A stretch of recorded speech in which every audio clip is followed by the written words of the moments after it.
Hey guys, in today's episode, the Barbarian Barrel will no longer kill the princess. Season 2 of Clash Royale is finally announced, and the first player has finally passed 8,000 trophies. All that and more in today's episode of Clash Worlds.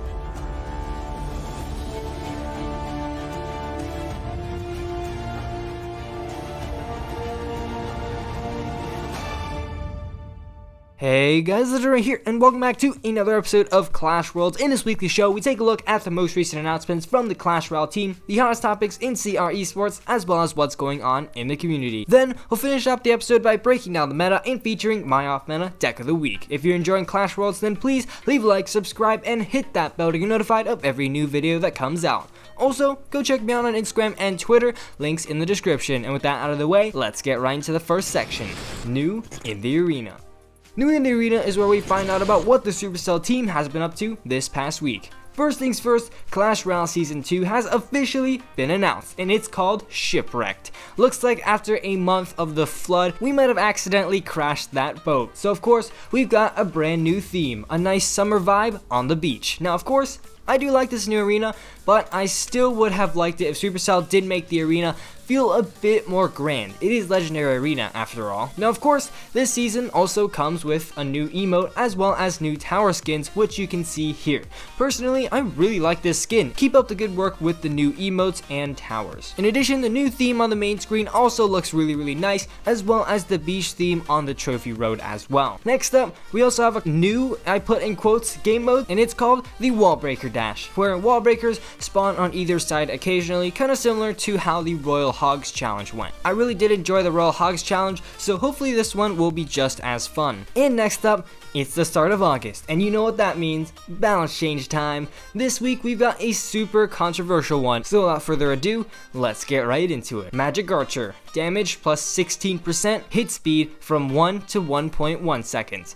Finally, the Magic Archer with a buff that I think is pretty well deserved. After Supercell basically killed the card a few months ago, it's going to be back to its former glory. That being said, a 16% damage increase seems like a lot. While it's only an actual 4% DPS increase, the high damage allows the Magic Archer to one-shot goblins, making it a much better answer to swarm units overall. It's a much higher skill cap card to use, so I'm really interested to see if this is a buff that will really boost its popularity. Fisherman, anchor range increase from 6.5 to 7, hit points plus 10%.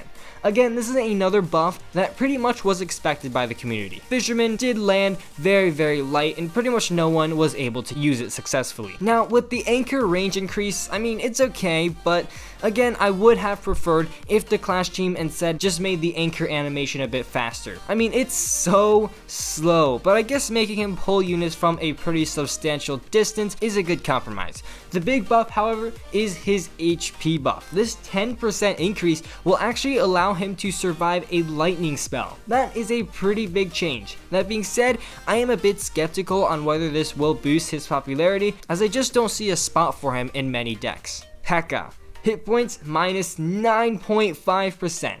Melee range increased from short to long. And wow, this one I don't think anyone saw coming. The PEKKA with a big HP nerf. According to the Supercell team, the goal is to allow attackers to be able to fight through a PEKKA if they have support behind their tank on offense. However, it will get that range increase, so I don't really know. At least its damage output is still staying the same. How will this affect the meta? Honestly, it's hard to tell. PEKKA control might still be widely used, but I could definitely see an increase in cards such as Inferno Dragon as they get put into more and more decks. Lumberjack, hit speed reduced from 0.7 to 0.8.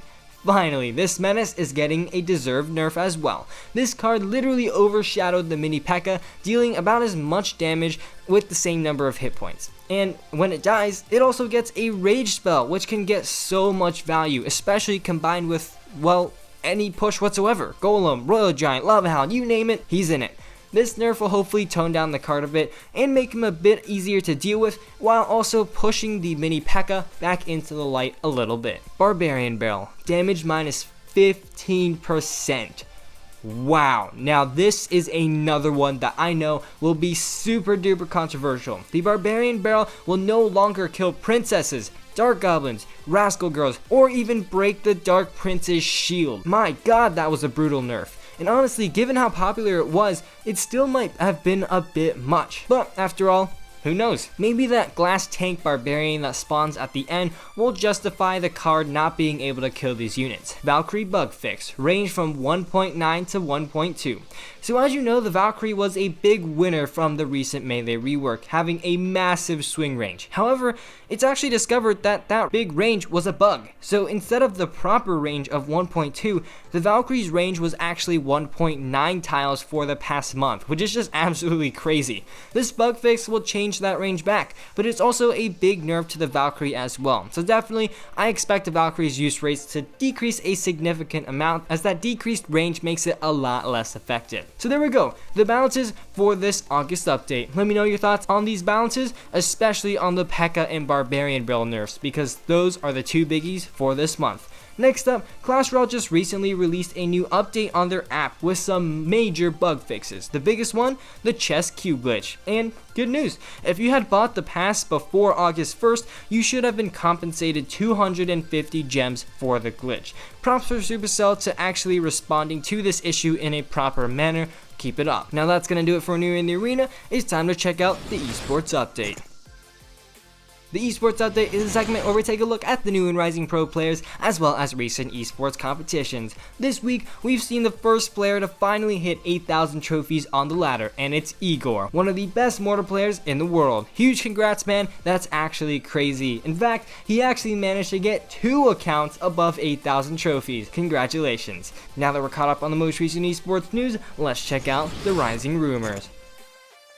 First things first, we've got some Night Witch emotes from Clash Royale 16. These have got to be one of my favorite emotes drawn by him. Keep up the good work. Next, here's a small quality of life change for you. A donate all button that lets you donate the maximum amount of cards possible without spamming the donation button like a million times. Of course, this could be like a Pass Royale feature or something, but I feel like it would make donating just a whole lot smoother. And finally, this is probably one of my favorites, is challenge tickets. As you can see from this concept by Cylindrical Window on Reddit, this would be a pretty rare pass that you could get out of a war sack. This would definitely make war a lot more popular and further encourage players to participate in their war battles. Now that we've covered the trending topics in the community, let's go ahead and break down the meta. Now of course, since balance changes will be coming into place soon, instead of breaking down the current meta, I'm going to be making predictions on how the future meta will evolve. First things first, I have a feeling that PEKKA control will decrease in usage. I don't think it'll be dead, but it definitely will be used a lot less, and replaced with other control type decks, such as Minor Control, Mega Knight Control, or even Bridge Spam, which seems quite likely due to the buff of the Magic Archer. Barbarian Barrel will finally see a big decrease in usage, and I believe the 4 small spells will be in a much more balanced state than before, with the Barbarian Barrel only seen in triple spell decks from now on. Finally, with the Lumberjack nerf, I'm honestly not sure about this one. I feel like he'll still be used, just a little bit less. So that's the meta for you guys. Now let's check out the off meta deck of the week. That's right, in each Clash Royale episode, we're going to be featuring one deck that works in the current meta. This week's deck was submitted by Luca Parlo, and it's a very interesting PEKKA Mega Knight Hog deck. Now this deck, you want to play rather controlled at first. Basically, you want to react to whatever your opponent plays. Obviously, you can start off the match with a Hog at the bridge if you're a little aggressive, but I try to stay a little bit on the passive side. The PEKKA and the Mega Knight provide a majority of the ground, and the Ewiz and Hunter will take care of the sky. It's a really solid deck to play, so without further ado, let's go ahead and hop into a match. Alrighty, so it looks like this match is going to be against Alder from the clan Espartanos, so good luck to this guy. And starting off this match, again, we're not going to actually go in with the Hog, we're going to wait, he's going to go in with that Tombstone.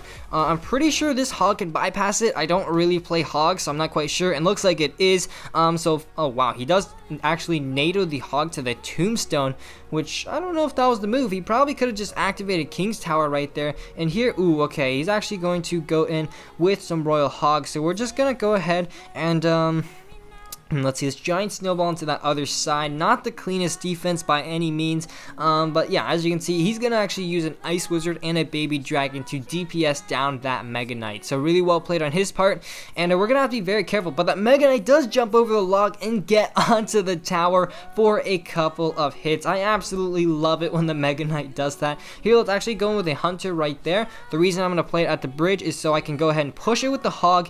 This way, he won't be able to actually NATO the Hog to the King's Tower. So as you can see, he's forced to actually NATO the Hog back, and now with 2 hits onto that tombstone, we're going to take care of those skeletons, and the Hog is going to once again get onto that tower. So here, we're going to go in with an E-Wiz, followed up with a giant snowball, focusing more on pushing those Royal Hogs backwards, and as you can see, the E-Wiz will take care of those Hogs while taking absolutely minimal damage. So let's see here, he's going to go in with another Baby Dragon, and here what I think I'm going to do is I'm actually going to go ahead and use a Hog Rider to distract that Baby Dragon, and after that Baby Dragon retargets, we're going to use an Ice Spirit to also log that, to also distract it some more. Here he's going to try and get a Hog to King Tower activation, but no, the Hog actually goes down. So yeah, we got kind of lucky right there, and going into double elixir time, this is definitely looking like our game. So here, let's go ahead and go with a Hunter in the back. And yeah, double elixir time. Let's see what we've got here. Ice Wizard, let's just go ahead and just reload with that Mega Knight. Actually, I probably should have reloaded with the PEKKA, especially since we are against Royal Hogs, but whatever. We actually haven't played the PEKKA this game, so we can kind of play it as a bit of a surprise. But here, let's actually go with an E-Wiz outside of the range of the poison spell. We can knock everything back. Let's use a zap spell as well. Why not? And there we go. Pretty solid defense right there. And let's go ahead and follow up with a Hunter. And oh my god, what is that? I've not seen that in a long time. So here, let's go ahead and go with an E-Wiz that'll, distract the Baby Dragon. Let's go ahead and go with a Mega Knight right there. And okay, this is a massive push on his part. Really well played right there. Here, let's go ahead and go with a Zap spell as well as some stuff to freeze it. Mega Knight will jump onto that tower and take the tower down. 7 seconds left, and looks like we're gonna barely come away with the tower. Let's go with a Hog Rider real quick, just apply some pressure. Tower's 33 HP, and looks like we're just gonna be barely coming away with that victory. He really went all out on that push, and that was insanely difficult for us to defend. So there we go, guys. That was the off-meta deck of the week. I definitely recommend you guys give the deck a try. PEKKA Mega Knight is just such a fun combo. If you want to submit your own deck to be featured, feel free to leave it in the comment section below. But unfortunately, guys, that's all I've got time for in today's episode. If you enjoyed, please leave a like down below, as well as a subscription to my channel. And as always, this is Legendaray, and I'm signing off. See you guys next time.